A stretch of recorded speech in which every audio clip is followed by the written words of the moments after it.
ce que dit le Navi. Alors, Akadosh Baruch Hu a fait entendre sa voix dans les confins de la terre.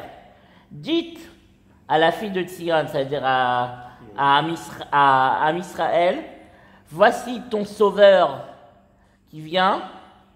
Il vient avec le salaire qu'il te doit et avec les prodiges qu'il a déjà fait devant toi, devant lui. Et donc, qu'est-ce que ça veut dire ça, en fait, c'est ce verset nous parle du retour des exilés. Mais plus encore, du fait qu'il va y avoir une voix, comme un chauffard, comme le chauffard d'hier de Yom Yerushalayim, qu'on a sonné ici même à la synagogue. Ce chauffard va nous réveiller, et c'est ce chauffard qui va nous permettre, cette voix intérieure, que Kadosh Baruch Hu va nous insuffler, qui va nous permettre de revenir en Eretz Israël. Et cette voix intérieure va être publiée dans tout l'univers, grâce aux nouvelles technologies, grâce à l'information, grâce à la télé, grâce à la radio. Le nom de Médinat Israël va être publié dans tout l'univers et dans tous les confins de la terre. Et donc, à partir de cela, on va pouvoir revenir sur la terre d'Israël. Ça va nous entraîner à revenir. Et là, et le Navi dit en fait aux nations du monde ou aux Rabbanim ou aux autres Nevi'im, dit à Tzion que Akadosh Baruch Hu est encore là, est revenu sur la terre et qu'il est prêt à nous donner le salaire de notre travail dans la galoute et de nous faire des miracles. Vekaru lahem Am HaKodesh Geula Hashem Velach Ikare Derusha Ir Lo Ne'azava. Et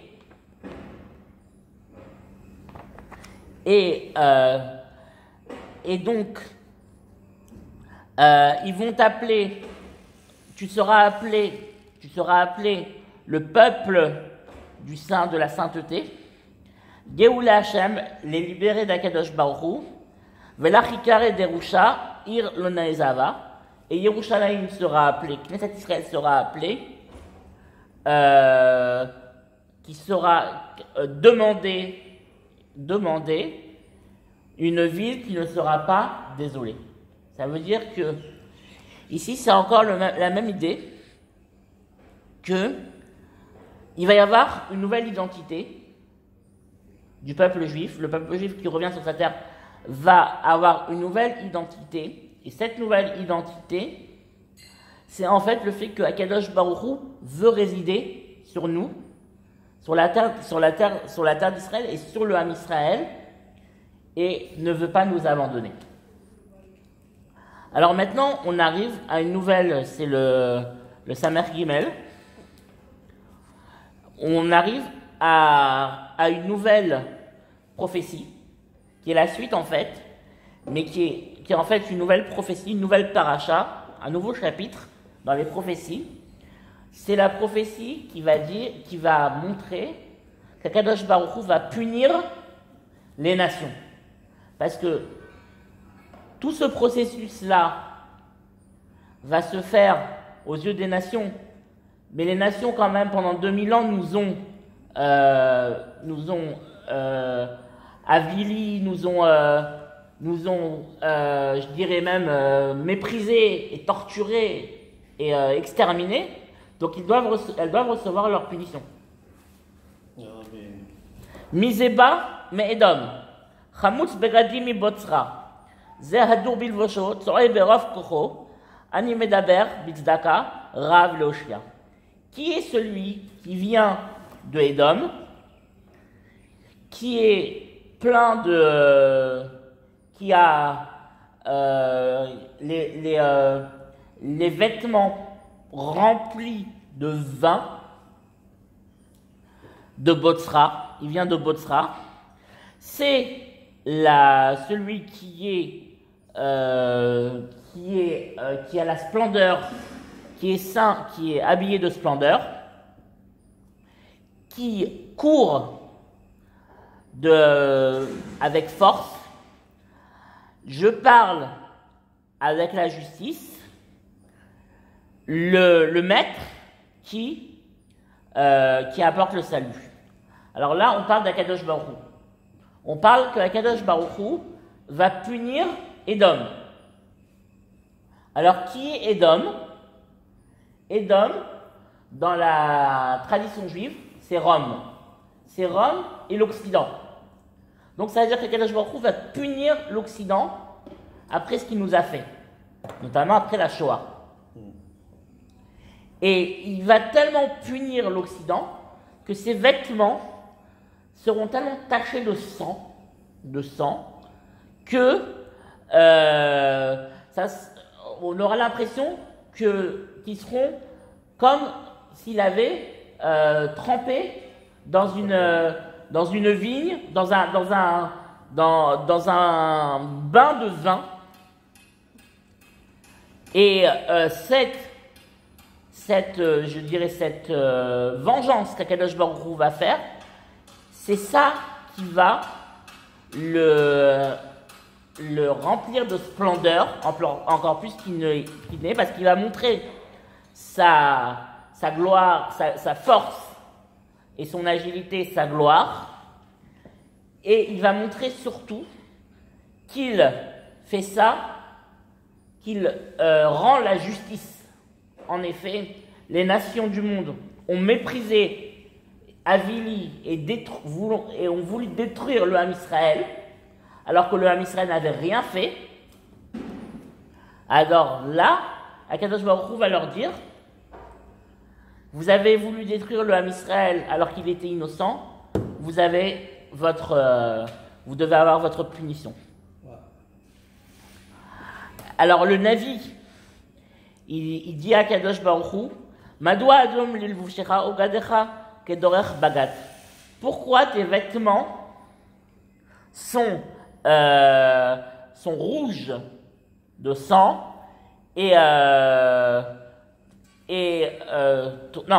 ton habillage est rouge de sang et tes vêtements ressemblent à celui qui presse le vin, qui rentre dans le pressoir.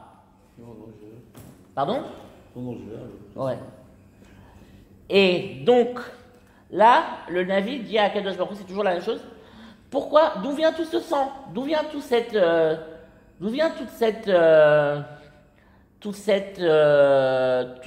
rouge qu'il y a dans tes vêtements?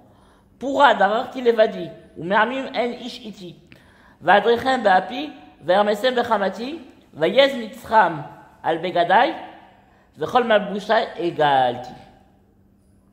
Alors, pourra, on va voir ce que nous dit Rashi, Radakto.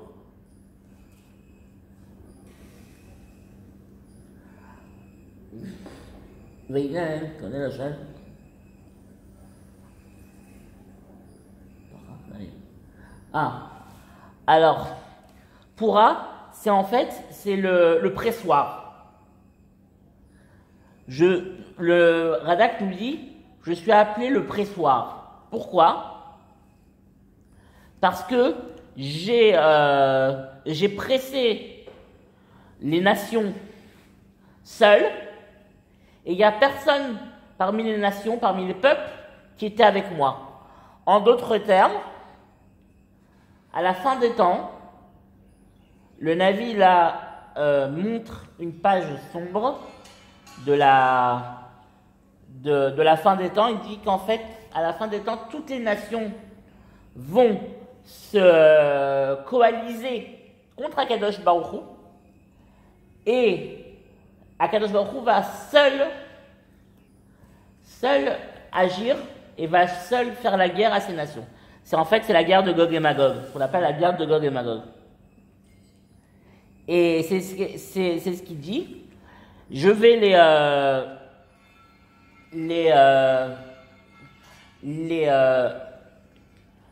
les tuer, la drire, c'est je vais les transpercer de mon courroux, je vais les presser de ma fureur, et le jus, mais en fait c'est le sang de leur défaite, sera sur mes vêtements, et mon habit sera dégoûtant de ce sang et de cette vengeance. Kiyom nakam belibi ou shnat geulai ba. Parce que c'est un jour de vengeance dans mon cœur et c'est l'année de ma libération qui vient. Alors ici, on voit quelque chose d'extraordinaire. On voit déjà que le Baruch Hu va se venger. Mais qu'est-ce que c'est que la vengeance? Dans le contexte actuel, dans le contexte de notre contexte de notre névoie, et de toutes les névoies qui ont passé, la névoie précédente. C'est quoi cette vengeance? C'est une justice qui va être rendue par... Exactement. Je le dis pour nos écritures, c'est plus une justice qu'une véritable vengeance. C'est on remet les compteurs à zéro. Et cette justice-là va faire que les Bnei Israël seront libérés de toute influence néfaste et de tout mal, mais cette libération sera aussi la libération d'Akadosh Baruch Hu, parce qu'il montrera sa puissance et sa gloire, sa puissance, et ça, le fait qu'il montrera sa gloire et sa puissance et sa justice, la conséquence seront que les nations le loueront et le serviront. Vaya Hashem le melach al kol haaretz, bayom hahui Hashem echad v'shem echad. Hashem sera roi sur toute la terre, et en ce jour-là, son nom, lui et son nom seront teints. Va'abit ve'en ozer, va'eshtomem ve'en somer, va'tosh shi'ali zeroi, va'chamati isemahtani. Alors là, on peut prendre je traduis d'abord le verset. J'ai regardé et je n'ai pas eu d'aide. J'étais tellement désolé et je n'ai pas eu quelqu'un pour me relever. C'est mon bras qui m'a libéré et ma fureur qui m'a soutenu. Alors là, le verset est extrêmement central parce que c'est un verset qui peut être expliqué de deux manières. La première manière, qui est expliquée selon les commentateurs, c'est que les Bnei Israël n'ont pas eu de mérite pour être libérés. Donc ils ne peuvent pas, par leur mérite, soutenir Akadosh Baruch Hu, entre guillemets, soutenir Akadosh Baruch Hu dans sa campagne de justice. Parce que même eux, ils sont pécheurs. Donc la justice pourrait s'abattre sur eux. Donc là, ça concerne les Bnei Israël, qui ne peuvent pas aider Akadosh Baruch Hu, et donc Akadosh Baruch Hu est obligé de faire tout seul. C'est exactement ce qu'il a fait en 1948 et pendant les guerres d'Israël. Il a fait tout seul. On a vu des miracles extraordinaires. On l'a aidé, mais il a fait vraiment une grande partie du travail. Ça, c'est la première façon d'expliquer. Pardon. La deuxième façon d'expliquer, c'est de dire que Akadosh Baruch Hu a appelé les nations, les bonnes nations, les nations qui le reconnaissent comme Dieu, à la rescousse. Mais ces nations-là ne l'ont pas aidé. Ne l'ont pas aidé, c'est-à-dire il a appelé, pas seulement aussi les nations, mais il a appelé aussi les personnes qui, dans les nations, sont liées à Kadosh Baruch Hu, par exemple, ceux qui reconnaissent les 7 mitzvot de Noé, les 7 commandements de Noir. Donc, il les a appelés à la rescousse. Mais ça veut dire, en fait, qu'il faudrait déclencher une guerre civile. Et ça, les nations ne veulent pas.